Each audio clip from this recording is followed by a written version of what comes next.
So this test maxer Nathan Sages just made a video on acne, and today we're going to see if he actually knows what he's talking about with this subject. So let's get into it. That guy's face. That is what snapped for me and made me realize that I needed to fix whatever was going on with my face. I had terrible acne, I had cystic acne, and I was so unconfident with the person that I was, even though I was going to the gym, I was eating high protein, I thought I was doing all these healthy things, but I wasn't actually living the optimal lifestyle and eating the optimal diet.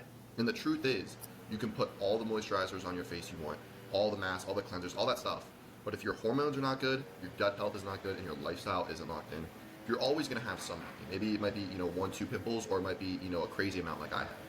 And Not it took necessarily, it took me literally 3 years of Accutane, off Accutane, back on Accutane, all these BS systems that the dermatologist said is going to fix my acne, but it didn't do anything.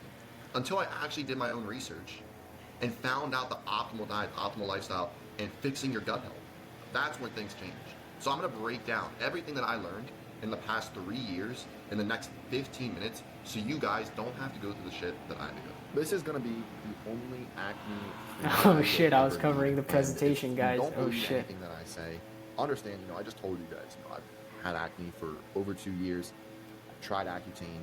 I've tried all these. That's brutal. Those who try Accutane and it doesn't work for them. All this stuff, and none of it works. So I'm going to break down what actually causes. Relapse with Accutane can happen because Accutane,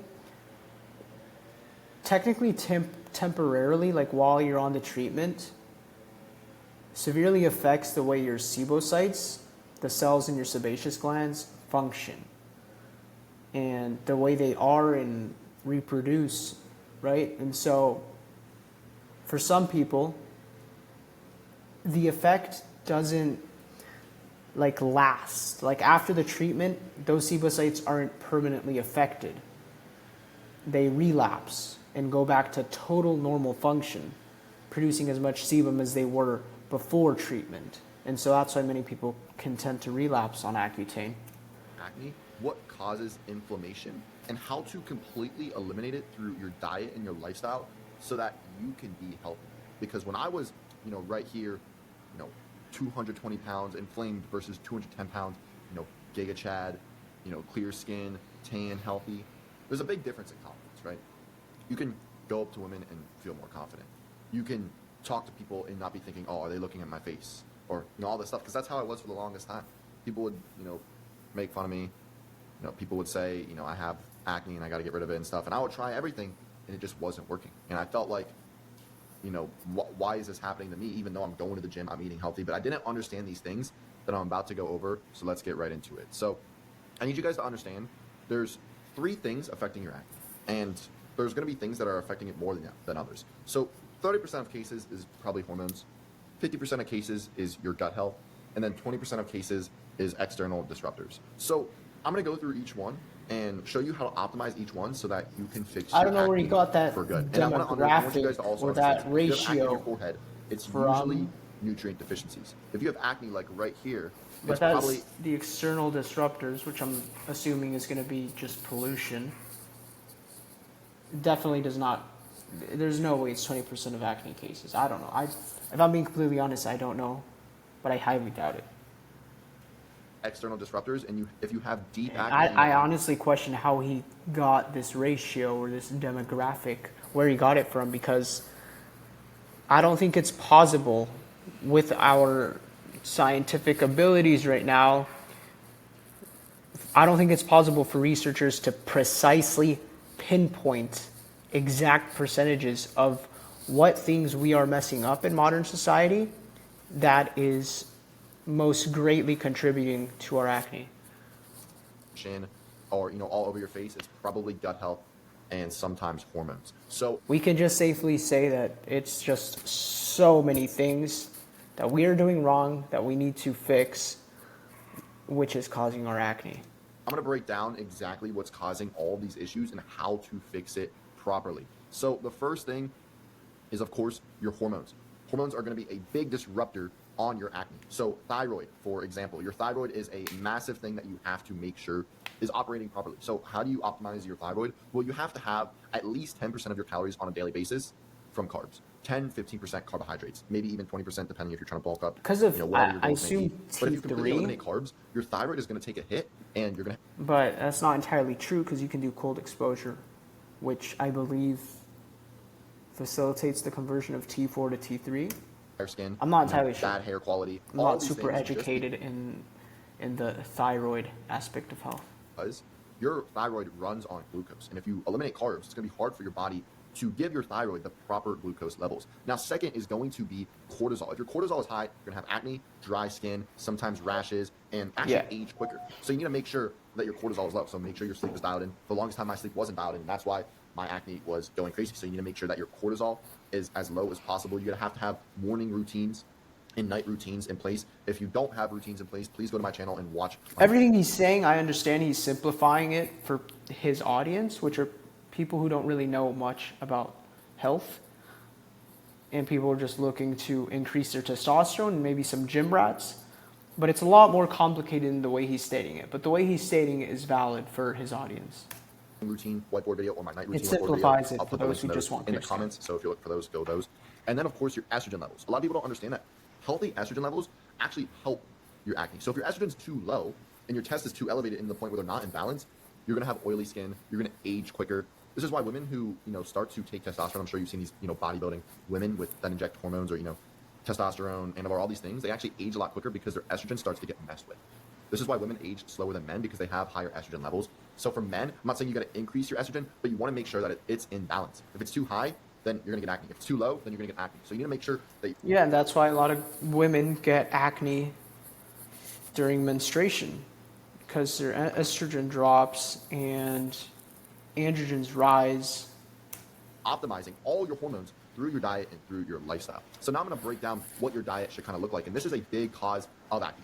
For me, it was the biggest cause because for the longest time, I used to think, oh, it's because my skin's too dry because I'm not using this moisturizer. I'm not using this cleanser. It was all false at the end of the day. My gut health was destroyed. I was farting a lot. I was bloated, and that was causing acne. So the first thing you have to do is you need to eliminate any processed / not natural foods. If it's not natural, you shouldn't be putting it in your body because your gut is not going to be able to process this food. And then guess what? You are going to have a disrupted gut, which is going to cause acne. Well, just because it's not natural doesn't mean your body isn't going to be able to process it. Bloating, farting, all that stuff. Second is vegetables. I spelled that wrong here. But vegetables are another thing that you have to eliminate from your diet. A lot of plant defense chemicals, oxalates, other gut disruptors. When I ate broccoli, asparagus, green beans, that was all disrupting my gut, causing me to bloat, giving me acne, giving me cystic acne. You need to eliminate vegetables and processed. And the reason this inflammation can lead to acne is through so many different mechanisms via the skin-gut axis. Too many for me to name. Literally one of them could just be contributing to dysbiosis, which contributes to systemic inflammation, which alters cytokine release in your skin, which then creates inflammation, and then maybe even also certain hormones triggered because of the systemic inflammation bind to receptors on your sebocytes, and then you start producing an excess amount of sebum. It's just so many different mechanisms via the gut-skin axis as to why these are bad for your diet. You'll automatically see crazy the changes gut and to your skin, to your gut, all that stuff, to your hormones. Next is going to be oats and seeds. Now, understand the way that I'm going through this is on the sensitivity scale. So some people, there's some people out there that eat a terrible diet and they have no acne because their gut isn't as sensitive as other people. For me, my gut is very sensitive. If I go eat a cookie right now, I'm going to be ripping ass. If I go eat a vegetable right now, I'm going to be ripping ass. My gut is very sensitive. I have to have a really optimal diet so that I can feel good. So the third thing is going to be oats, seeds, and other, nuts, stuff like that. There's also, defense chemicals, a lot of fiber, a lot of anti-nutrients and things like oats and seeds. And that is just going to disrupt your gut on another level. Yeah, that's the thing you want to watch out for with everything that's not animal products and low glycemic fruits. Sugars,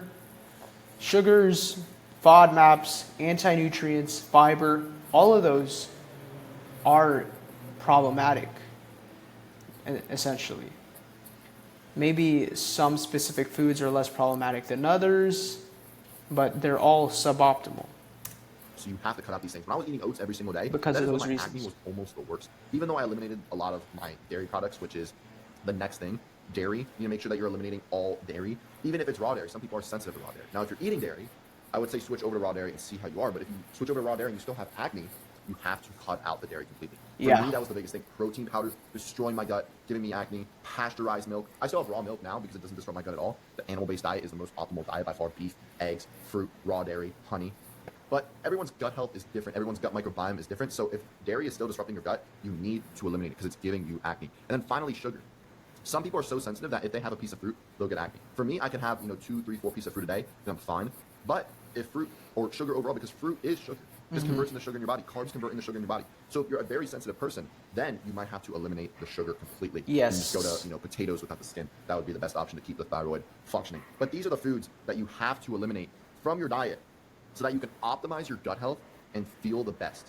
I didn't put breads on here. Obviously, you got to eliminate the breads. I didn't put certain processed foods. If it's not natural, cut it out. But vegetables, leafy greens, breads, oats, any sort of dairy, depending on your sensitivity, you need to eliminate these things. Yes. And then 20% of the cases is probably external.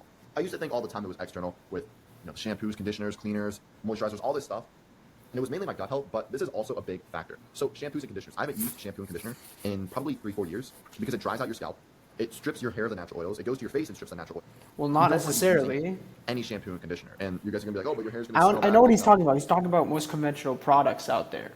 But still, not necessarily, because there are much gentler products that exist that people do use. You're not going to smell bad if you're eating a clean diet and you're doing these other things that I'm about to say. You might still actually smell bad. Also, other cleansers, face washes, moisturizers, strips all the natural oils, too many ingredients. There's actually alcohols in them. Yeah, that's a good thing in most cases with acne. Although it's like putting a Band-Aid on a large wound, of course. But it absolutely helps, yeah. Want to be using any of that stuff. And then the water. So if you are going to wash your hair, you want to just use a shower head filter.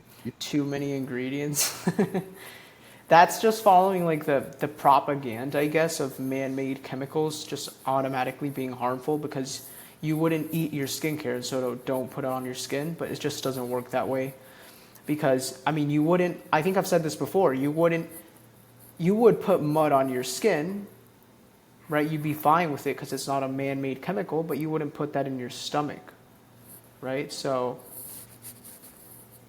make sure that you're showering in a shower head filter. When I switched from regular shower water to filtered shower water, you don't get any chlorine, which dries out your skin and goes into your bloodstream, and you're eliminating a lot of other toxins in the shower water, which is affecting your skin. My skin used to be way more red when I was showering in regular shower water. So make sure this is similar to Oscar Patel's. They're just not really giving the best advice possible to what's going to help most people. And then hydration.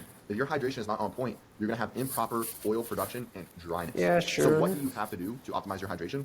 Well, 2-3 pieces of fruit a day, hydrating fruit, pineapple, papaya, watermelon, cantaloupe. Those are the fruits that I eat mainly to stay hydrated. And then, of course, spring water. Do those 2 things, and I guarantee you your hydration is going to be good, and your skin health is going to be good. Also, another thing, even when I'm in the cold. You can also take electrolyte packets and drink water.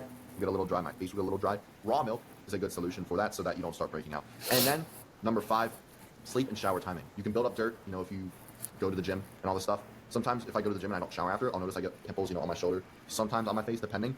So you want to make sure that you're showering after the gym, in the filtered shower water. And then pillowcases is another thing that might be affecting you. If your pillowcase has not been washed in a while, that can have a lot of dirt, dust, go on your face, and clog your pores. But this is very minuscule things. The biggest thing is going to be your diet, eliminating these things, and of course, optimizing your hormones through your routines and your lifestyle. But I guarantee you, if you do all these things, you really dial in your routines, you eliminate these foods from your diet, and you make these external disrupting changes, you will have acne-free skin. And if you don't believe me, I've shown you the pictures before. Your advice didn't work for me because I did exactly what you're suggesting, and I never cleared up my skin fully with that advice. You guys, again, this is how you fix your diet, fix your lifestyle, and fix your confidence. Because for the longest time, I was so unconfident with, looking at this version of myself in the mirror every single day. Guys, I didn't clear up my skin until I fixed all health pillars in my life, and on top of that, stuck to a good, simple skincare routine. That was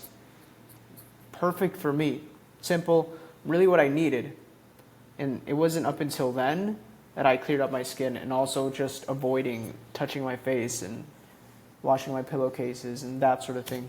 Go up to women, couldn't talk to other people without being insecure, had no confidence. And that's now what it's going I'm to the most take for confident many I've ever been. people. Why? Because I optimized my diet, my lifestyle, my training, and all that stuff. When you live the holistic test maxing lifestyle, you completely change your life as a whole. And if you guys are looking for one-on-one coaching to not only...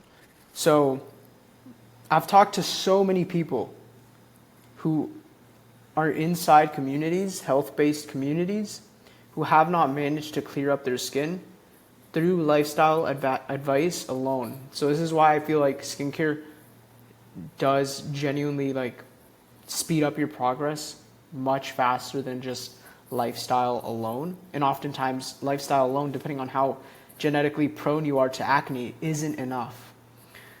It could just be due to the fact that the damage you have dealt is too much, that you need external help.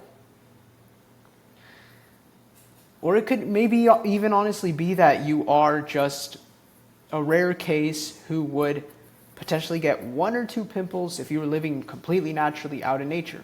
Honestly, there isn't a single recorded case of truly primitive and isolated people dealing with acne, but I don't think we know for a fact that these people never dealt with acne, although it's very, very, very likely that they obviously didn't have acne like we do today.